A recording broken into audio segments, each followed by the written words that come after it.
ছায়া মন্ত্রিসভা গঠনের প্রস্তুতি নেওয়ার কথা জানিয়েছেন জাতীয় নাগরিক পার্টির মুখপাত্র ও দলের কেন্দ্রীয় নির্বাচন পরিচালনা কমিটির চেয়ারম্যান আসিফ মাহমুদ সজীব ভুঁইয়া। রোববার নিজের ভেরিফাইড ফেসবুক আইডিতে দেয়া এক পোস্টে তিনি কথা জানান।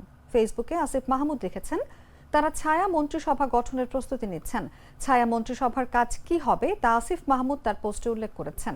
এই প্রসঙ্গে তিনি লিখেছেন, স্বচ্ছতা ও জবাবদিহিতা নিশ্চিত এবং সার্বিক কার্যক্রমে ওয়াচডগ হিসেবে কাজ করবে ছায়া মন্ত্রিসভা। 12 ফেব্রুয়ারি ত্রয়োদশ জাতীয় সংসদ নির্বাচন ও গণভোট অনুষ্ঠিত হয়। নির্বাচনে 300 আসনের মধ্যে 299টিতে ভোট গ্রহণ হয়। শেরপুর 3 আসনে জামায়াত ইসলামের প্রার্থীর মৃত্যুর কারণে ভোট গ্রহণ বাতিল হয়েছে।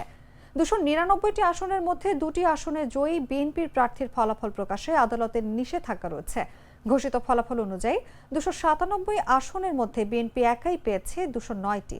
বিএনপি জোটের শরিকেরা পেয়েছে 3টি আসন। সব মিলিয়ে এখন বিএনপি জোটের আসন সংখ্যা 212। নির্বাচনে নিরঙ্কুশ সংখ্যাগরিষ্ঠতা নিয়ে সরকার গঠন করতে যাচ্ছে বিএনপি। জামায়াত ইসলামের নেতৃত্বাধীন 11 দলীয় নির্বাচনী ঐক্য 77 আসন নিয়ে সংসদে বিরোধী দলের ভূমিকায় যাচ্ছে।